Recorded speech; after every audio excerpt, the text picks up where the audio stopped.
पुराने वक्तों की बात है। एक गांव में एक गरीब औरत अपने 3 बेटों के साथ रहती थी। उसका नाम कमला था। वह सारा दिन दूसरों के घरों में काम करती और सिर्फ 2 वक्त की रोटी ही कमा पाती। अब वह काफी कमजोर हो गई थी, इसीलिए ज्यादा काम नहीं कर सकती थी। एक दिन कमला ने अपने तीनों बेटों मोहन, सोहन और रोहन को बुलाया और बोली, मेरे बेटों, मैं अब बूढ़ी हो चुकी हूँ और ज्यादा काम नहीं कर सकती, और अब तुम तीनों भी बड़े हो चुके हो। मैं चाहती हूँ कि तुम तीनों कोई काम करो और अपने पैरों पर खड़े हो जाओ। लेकिन माँ, हमें तो कोई काम नहीं आता। मैं जानती हूँ, इसलिए तुम लोगों को बाहर जाना होगा, बाहर की दुनिया देखनी होगी और कोई हुनर सीखना होगा। कोई ऐसा पेशा इख्तियार करना होगा जिसमें ज्यादा मुनाफा हो, ताकि तुम एक अच्छी जिंदगी गुजार सको। ठीक है माँ, अगर आपकी यही ख्वाहिश है तो हम तीनों आपकी बात जरूर मानेंगे और कोई हुनर जरूर सीखेंगे। अगले रोज सुबह सवेरे तीनों भाइयों ने माँ की बात मानते हुए यात्रा का सामान बांधा और अपनी माँ से अलविदा कहकर अपनी किस्मत आजमाने के लिए रवाना हो गए। चलते चलते तीनों भाई एक जगह पहुंचकर रुके, जहाँ सामने 3 रास्ते थे जो अलग अलग दिशाओं में खुल रहे थे। सुनो भाइयों, हमारा साथ यहीं तक था। अब इससे आगे हमें अकेले ही सफर करना होगा। आज से पूरे 1 साल बाद हम यहाँ फिर से मिलेंगे।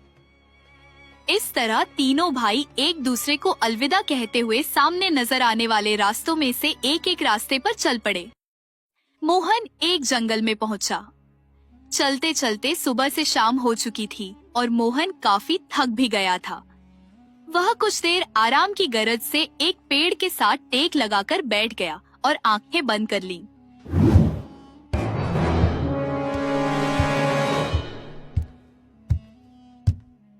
सुनो लड़के, कौन हो तुम और यहाँ इस जंगल में क्या कर रहे हो? मेरा नाम मोहन है और मैं कोई हुनर सीखना चाहता हूँ। अगर ऐसी बात है तो तुम मेरे साथ चलो। मैं तुम्हें लकड़ी काटना और इससे अलग अलग चीजें बनाना सिखाऊंगा, जो तुम्हारे बहुत काम आएगा। उस लकड़हारे ने मोहन को एक प्रस्ताव दिया, जिसे मोहन ने तुरंत स्वीकार कर लिया और लकड़हारे के साथ चला गया और उसके साथ रहने लगा। लकड़हारे ने मोहन को एक नई कला सिखा दी। अब वह तरह तरह की चीजें बनाना सीख चुका था। दूसरी तरफ सोहन सफर तय करता हुआ एक खुली जगह पहुंच गया, जहां चारों तरफ हरे भरे खेत थे। वहीं एक खेत के बीचों बीच एक छोटी सी झोपड़ी थी।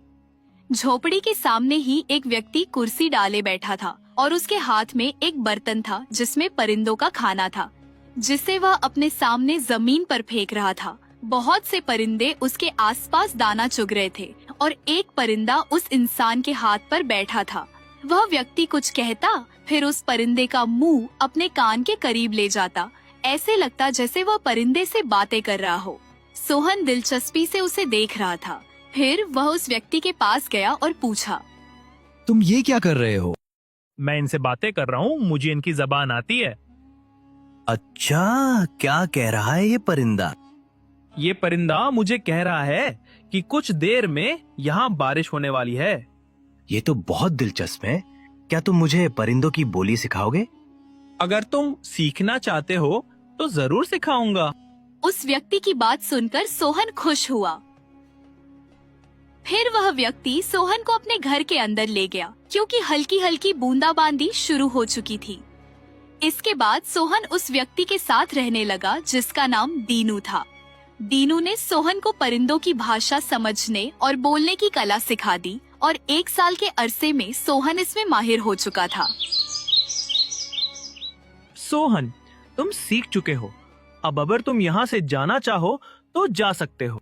हाँ उस्ताद, एक पूरा साल गुजर चुका है, अब मुझे यहाँ से जाना हो। और फिर सोहन दीनू से अनुमति लेकर विदा हुआ।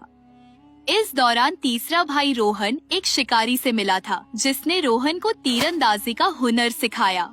शिकारी रोज रोहन को अपने साथ शिकार पर ले जाता और जानवरों और परिंदों का निशाना लगाना सिखाता। इस तरह अब रोहन आसानी से किसी भी भागते हिरन और उड़ते परिंदे का निशाना लगा सकता था। रोहन, तुमने बहुत अच्छा सीखा है। तुम कोई भी निशाना अच्छी तरह लगा सकते हो। तुम्हारा निशाना पक्का हो चुका है। तुमने इस हुनर का हर पहलू सीख लिया है। दुआ है कि तुम बहुत कामयाब हो। आपका बहुत शुक्रिया, आपने मेरी मदद की।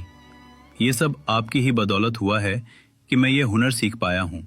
लेकिन अब मैं अपने घर वापस जाना चाहता हूँ। हाँ, क्यों नहीं, तुम जा सकते हो और तीर कमान भी अपने साथ ले जाओ। शिकारी ने रोहन को अनुमति दी और अपनी तीर कमान रोहन को उपहार में दे दी। रोहन ने शिकारी का धन्यवाद किया। इस पूरी कहानी को देखने के लिए हमारे YouTube चैनल जीरो टून्स पर जरूर पधारें और चैनल को सब्सक्राइब करना न भूलें ताकि हर नई वीडियो सबसे पहले आपके पास पहुंचे।